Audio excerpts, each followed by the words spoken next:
महाराष्ट्रात कितीही राजकीय घडामोडी घडल्या तरी भाजपच चोरावर मोर ठरणार आणि मी पुन्हा येईन हा आपला दावा खरा करत देवेंद्र फडणवीसच मुख्यमंत्री होतील हे विदर्भ न्यूजचे भाकीत खरे ठरले आहे। शेवटी एवढंच सांगतो, मी पुन्हा येईन, मी पुन्हा येईन याच निर्धारानं, याच भूमिकेत, याच ठिकाणी नव महाराष्ट्राच्या निर्मितीसाठी। मी पुन्हा येईन गावांना जलयुक्त करण्यासाठी, शहरांचा चेहरा बदलण्यासाठी, माझ्या महाराष्ट्राला दुष्काळमुक्त करण्यासाठी, नव महाराष्ट्राच्या निर्मितीसाठी। मी पुन्हा येईन माझ्या युवा मित्रांना अधिक सक्षम बनवण्यासाठी, माझ्या बळीराजाचे हात बळकट करण्यासाठी, नव महाराष्ट्राच्या निर्मितीसाठी।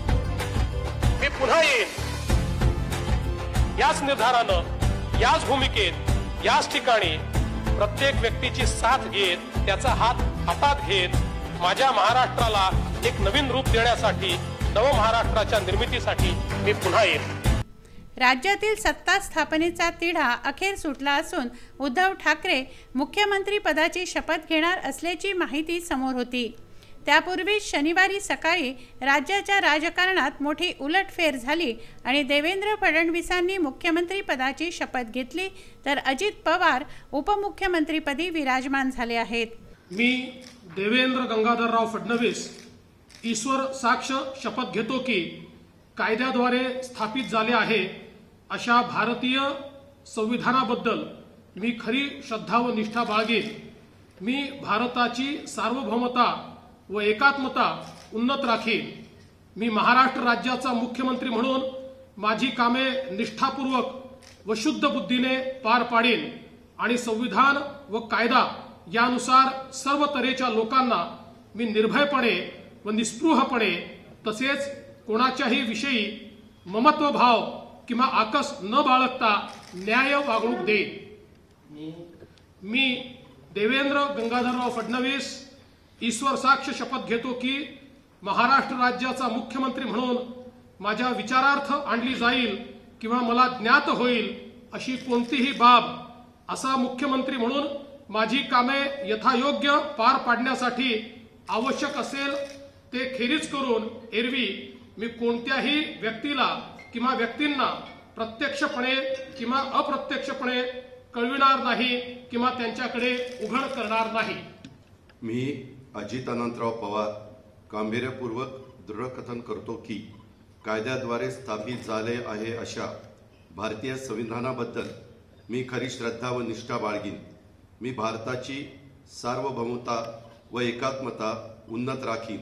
मी महाराष्ट्र राज्याचा उपमुख्यमंत्री म्हणून माझी कामे निष्ठापूर्वक व शुद्ध बुद्धीने पार पाडीन आणि संविधान व कायदा यानुसार सर्व तऱ्हेच्या लोकांना मी निर्भयपणे व निस्पृहपणे तसेच कोणाच्याही विषयी ममत्व भाव किंवा आकस न बाळगता न्याय वागणूक देईन।